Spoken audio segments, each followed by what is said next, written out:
नमस्कार, मी प्रशांत कदम। महाराष्ट्राच्या विधानसभा निवडणुकीमध्ये सगळ्यात मोठा घडामोडींचा दिवस आजचा ठरलेला आहे। गेल्या अनेक दिवसांपासून उत्सुकता होती की मनोज जरांगे पाटील नेमकं काय करणार, ते उमेदवार देणार की केवळ उमेदवार पाडणार, याकडे सगळ्यांचं लक्ष होतं। त्याच्या संदर्भात वेगवेगळ्या डेडलाईन्स, अल्टिमेटम सुद्धा जरांगे पाटील देत होते आणि आज ज्यावेळी अर्ज माघारी घेण्याचा शेवटचा दिवस आहे त्या दिवशी सकाळी त्यांनी जो निर्णय घेतलाय त्याच्यामुळे सगळेच जण अवाक झाले। खरं तर काल रात्री उशिरापर्यंत जरांगे पाटील हे आपल्या उमेदवारांची यादी दाखवत होते। काही नावं त्यांनी जाहीर केली होती। जवळपास 26 मतदारसंघामध्ये त्यांनी आपले उमेदवार दिलेले होते आणि आता आज आणखीन काही ठिकाणची यादी येईल, कुठे कुणाला पाठिंबा द्यायचं हे ते सांगतील असं वाटत असताना सकाळी मनोज जरांगे यांनी जाहीर केलं की या निवडणुकीमध्ये ते कुठलाच उमेदवार देणार नाही आहेत। ज्यांनी त्यांचे उमेदवार म्हणून अर्ज दाखल केलेले आहेत त्यांना अर्ज माघारी घ्यायला त्यांनी सांगितलेलं आहे। कुणाला पाडू नका किंवा कुणाला पाडायचं हे पण आपण सांगणार नाही, जनतेनं आपापल्या मतानं निर्णय घ्यावा असं त्यांचं म्हणणं आहे। काय नेमकं हे घडलं, कशामुळं घडलं आणि याचा नेमका परिणाम काय हे जाणून घेणं खूप महत्त्वाचं आहे। कारण आपण बघितलं की सप्टेंबर 2023 मध्ये अंतरवाली सराटी ज्या गावाचं नावसुद्धा महाराष्ट्रामध्ये अनेकांना माहिती नव्हतं, त्या गावाचं नाव पोलिसी लाठीचार्जनं सगळ्या महाराष्ट्रभर पोहोचलं आणि तिथून पेटलेलं सगळं मराठा आरक्षणाचं आंदोलन आणि जरांगे पाटील हे नाव महाराष्ट्राच्या राजकारणामध्ये एक फॅक्टर बनून राहिलेलं आहे। विधानसभा निवडणुकीमध्ये सुद्धा जरांगे फॅक्टर कोणाच्या बाजूने काम करणार याची उत्सुकता होती आणि त्या जरांगे पाटलांनी आज सांगितलेलं आहे की त्यांचे उमेदवार ते या निवडणुकीमध्ये देत नाही आहेत। आता याच्या संदर्भातल्या वेगवेगळ्या डेडलाईन्स त्यांनी याच्या आधी दिलेल्या होत्या आणि स्वतः जरांगे पाटील सुद्धा हे एकदा म्हणालेले होते की जर आपण उमेदवार उभे केले तर ते महायुतीला थोडंसं बरं वाटेल, त्यांच्या फायद्याचं होईल आणि जर आपण उमेदवार नाही दिले तर ते महाविकास आघाडीच्या फायद्याचं असेल। आता जर जरांगे पाटील उमेदवार देत नाही आहेत याचा अर्थ महाविकास आघाडीसाठी ते सकारात्मक झालं का, खरोखर त्याचा त्यांना फायदा होईल का, अशी एक चर्चा रंगतीये। पण दुसरीकडे काल जेव्हा त्यांची यादी आलेली होती तेव्हा असं दिसत होतं की काही ठिकाणी ठाकरेंचे जे उमेदवार आहेत त्यांच्या विरोधात सुद्धा जरांगे पाटलांचे उमेदवार दिसत होते। सगळ्यात महत्त्वाचं म्हणजे जरांगे पाटलांचे हे उमेदवार नेमके कोण आहेत त्या उमेदवारांची नावं माहिती नव्हती, फक्त त्यांनी मतदारसंघ सांगितलेले होते आणि गेल्या काही दिवसांपासून दलित, मुस्लिम यांना सुद्धा एकत्रित घेण्याचे प्रयत्न त्यांनी केलेले होते। आपण वेगवेगळ्या घटकांचे नेते तिथं येताना बघितलेले होते, एकत्रित पत्रकार परिषदा झालेल्या होत्या आणि आज सुद्धा माघार घेताना जरांगेंचं विधान आहे की केवळ एका समाजाच्या मतावरती आपण निवडणूक जिंकू शकत नाही। आता हे भान त्यांना इतक्या उशिरा का आलं, इतक्या ऐनवेळी का आलं, अगदी म्हणजे अर्ज भरण्याच्या शेवटच्या दिवशी का आलं, याच्या पाठीमागं काय नेमक्या घडामोडी घडल्या हे समजून घेणं महत्त्वाचं आहे। आणि विधानसभा निवडणूक महाराष्ट्राची 2024ची जर ऐतिहासिक ठरणार असेल तर त्याच्यातला हा एक अत्यंत महत्त्वाचा टर्निंग पॉईंट म्हणावा लागेल। याच संदर्भात आपण सखोलपणे विश्लेषण करून ही गोष्ट जाणून घेणार आहोत। माझ्यासोबत आहेत राज्यशास्त्राचे प्राध्यापक डॉक्टर प्रकाश पवार सर। खूप इंटरेस्टिंग घडामोड घडली आहे। खरं तर गेल्या काही दिवसापासून उत्सुकता होती की जरांगे पाटील नेमकं काय करणार। आता त्यांनी असं ठरवलं की आपले उमेदवारच द्यायचे नाहीत, याचा अर्थ एक प्रकारे त्यांची झाकली मूठ 1.25 लाखाची तर राहतेच आहे। नेमकी ताकद किती आहे हे निवडणुकीत उघड होणार नाहीये, पण या घडामोडीचा नेमका राजकीय परिणाम काय होईल असं म्हटलं जातं एक साधारणपणे की उमेदवार नाही दिले याचा अर्थ महाविकास आघाडीला फायदा होईल म्हणून। मला असं वाटतं की एकूण मराठ्यांबद्दलचं जे आकलन आहे त्या आकलनावरती प्रॉब्लेम क्रिएट होत आहेत। ते कोणतं तर आपण जर असा साधा प्रश्न उपस्थित केला की मराठा आणि कुणबी मिळून महाराष्ट्रात किती आहेत तर ते 28 किंवा 30 ओके आणि त्यातून कुणबी समाजाला बाजूला काढलं तर शिल्लक 20% आसपास राहिले। आणि प्रत्येक विधानसभा मतदारसंघामध्ये 4 तरी मराठ्यांची घरं अशी आहेत की ते एकमेकांशी तुल्यबळ स्पर्धा करतायत आणि कायम एकमेकांच्या विरोधात आहेत।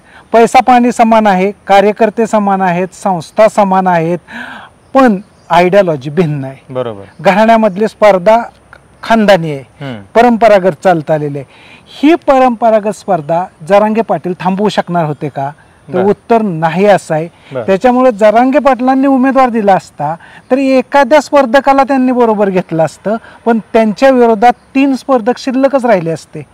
याचा जरांगे पाटलांनी विचार केलेला असावा. त्याच्यामुळं हातचा समाज 20% घालवण्याच्या ऐवजी एकूण मी 20%चं प्रतिनिधित्व करतोय ह्याबद्दलची त्यांना शेवटच्या क्षणाला जाण आली असण्याची शक्यता आहे, की जी जाण राजकीय पक्षांना पण आली आहे. पण समजा जर त्यांचे उमेदवार उभे राहिले असते या निवडणुकीमध्ये तर त्यांनी काही ना काही मतं घेतली असती. त्या मतफुटीचा, त्या विभाजनाचा तोटा महाविकास आघाडीला नक्कीच झाला असता. मला असं वाटतं असा निष्कर्ष काढताच येत नाही. किंबहुना युतीला सुद्धा ह्याचा तोटा होऊ शकतो. ह्याचं कारण असं मी तुम्हाला सांगतो, जसं गट आहे 4 किंवा 5, मराठ्यांची मतं 4% एका बाजूला. ते जरांगे पाटील म्हटले की मग आपल्या समाजावर आपण निवडून येऊ शकत नाही, ते 20% बोलत नाहीत. हे 4% मतांवरती आपण निवडून येऊ शकत नाही. आपल्याला 4ला पुन्हा मुस्लिम जोडता येतात का, आपल्याला त्याच्याशी दलित जोडता येतात का, आणि असं करून आपण 15-1% पर्यंत गेलो तर स्पर्धक ठरतो. नाही म्हणजे याच्याबद्दलच्या डेडलाईन त्यांनी वारंवार वाढवल्या. दसरा मेळाव्याच्या वेळी घोषणा करणार असं पहिल्यांदा वाटत होतं, मग नंतर ते म्हणाले निवडणूक जाहीर झाल्यानंतर आपण सांगतो, आचारसंहितेच्या आधी. मग परत आता ऐनवेळी म्हणजे अगदी 4 तारखेला त्यांनी आपली ही शेवटची भूमिका जी आहे ती जाहीर केली. म्हणजे काल रात्रीपर्यंत सुद्धा ते यादी देत होते. आता प्रश्न असा आहे की पहिल्यांदा जेव्हा त्यांनी सभा घेतली तेव्हा त्यांचं ते मराठ्यांची ताकद सांगत होते. 100 मतदारसंघ असे आहेत की जिथं मराठ्यांच्या शिवाय उमेदवार निवडून येऊ शकत नाही असं ते म्हणत होते.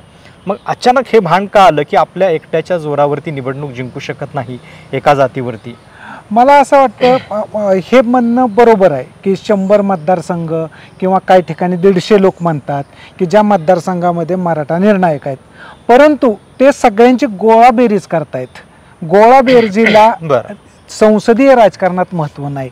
ह्याचं कारण काय की मुळातच हे 4ही गट एकमेकांचे एवढे स्पर्धक आहेत की ते काही केल्याने दुसऱ्याला संधी देणार नाहीत. म्हणजे आपण साधं उदाहरण घेऊया, युगेंद्र पवार आणि अजित पवार हे 2 सेपरेट गट आहेत आता, आणि हे दोन्ही मराठा आहेत, म्हणून काही एकमेकाला मतं शेअर करणार आहेत का?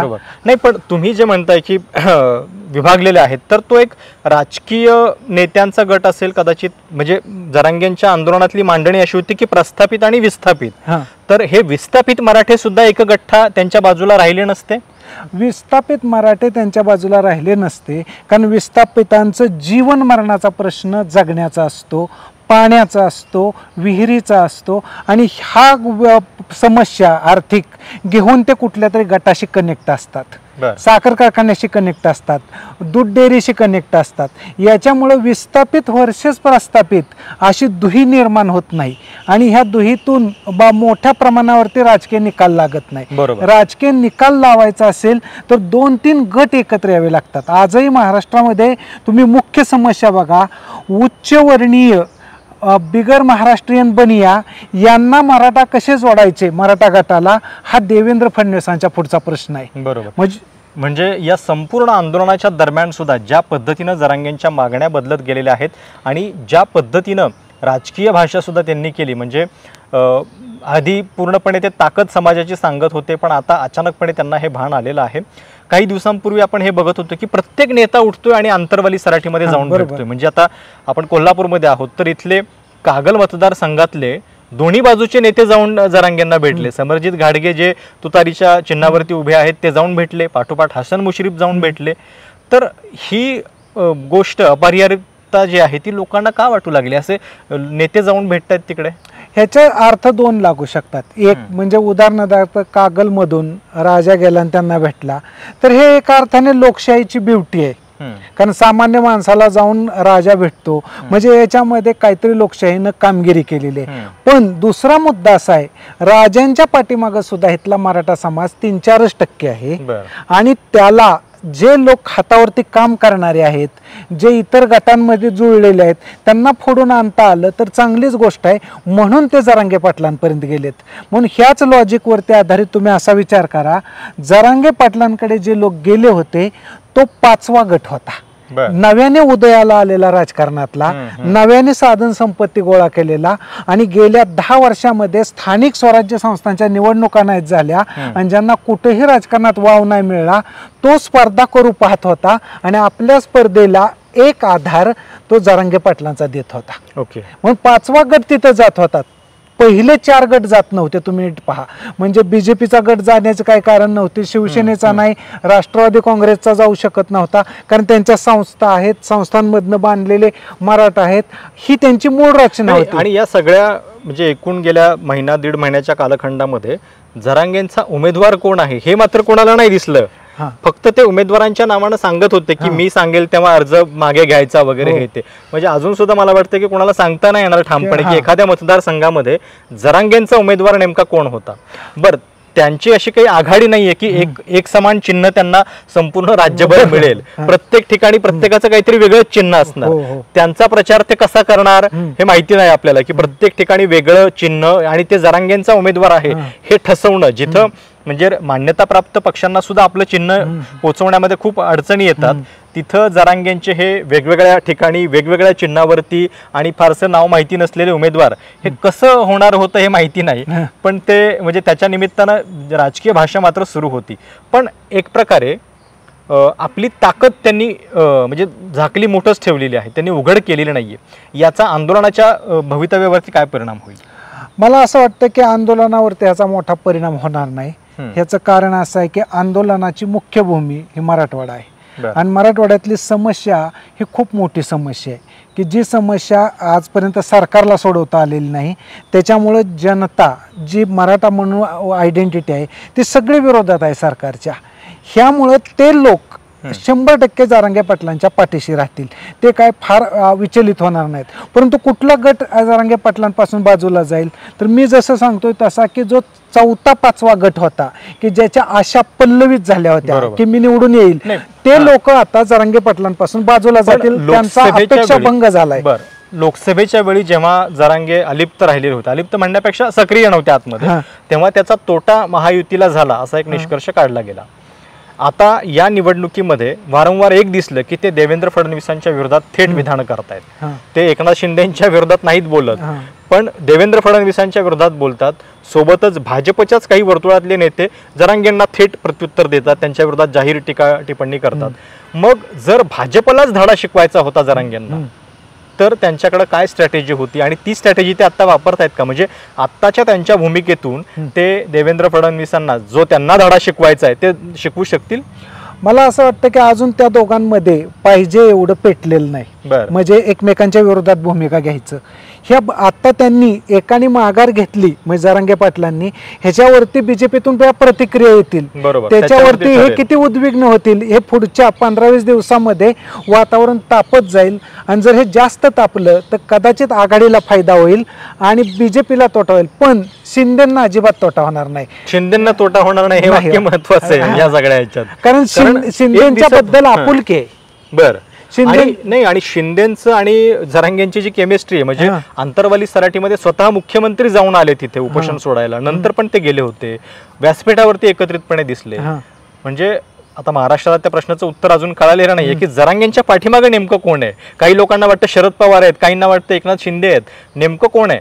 मला असं वाटतं की हे राजकीय पक्षातले लोक आहेत, हे काही त्यांच्या कुणाच्याच पाठीशी नाहीत. म्हणजे ना मी उघडपणे सांगायचं शरद पवार नाहीत, शिंदे नाहीत, ह्या नेत्यांना म्हणजे शरद पवार असतील, शिंदे असतील, देवेंद्र फडणवीस असतील, या पुढाऱ्यांचे एक वैशिष्ट्य असतं की निर्माण झालेला प्रश्न आपल्या बाजूने वळवून कसा घ्यायचा. ते जरांगे पाटलांकडे आपल्या बाजूने ते प्रकरण कसं वळेल असं पाहतायत आणि जनता त्यांना आपले एक लेबल लावते की त्यांच्या पाठीशी कोण आहे. तर मला असं वाटतं की त्यांच्या पाठीशी कोण नाही, ते एकटेच समाजाचं प्रतिनिधित्व करून लढण्याचा प्रयत्न करतायत. म्हणून त्यांच्या भाषेमध्ये पण प्रॉब्लेम आलेला दिसतो. कोणता? ते म्हणतायत की मराठा समाजाचं नुकसान होईल. ॲक्च्युली मराठा समाजाचं नुकसान असं नाही म्हणता येणार, कारण मराठा समाज 95 पासूनच 4 गटात विभागला गेलेला आहे. त्यातल्या अनेकांना आपलं मराठा असणं हे वेगवेगळ्या गोष्टींनी सिद्ध करायचं आहे. बरोबर. म्हणजे सरदार घराण्यांना, देशमुखांना, पाटलांना ही गोष्ट मान्य नाही आरक्षणाची आणि ओबीसी होणं, इतर मागास होणं. तसंच दुसरा एक गट आहे की नव्याने श्रीमंत झालेला, त्यांना ह्या राजकारणातच इंटरेस्ट नाही. बरोबर.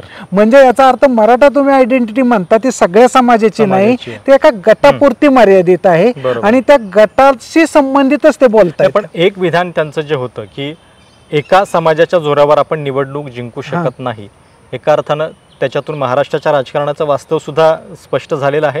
महाराष्ट्रामध्ये आपण असं म्हणतो की बहुसंख्य आहे मराठा म्हणून, पण तरी राजकीय दृष्ट्या तो इतका प्रभावी नाहीये. हा, मराठा समाज राजकीय दृष्ट्या प्रभावित आहे एकूण भाषेत बोलायचं झालं तर, पण त्याची लोकसंख्या 4 गटात विभागल्यामुळं त्याचा प्रभाव निघून गेलाय.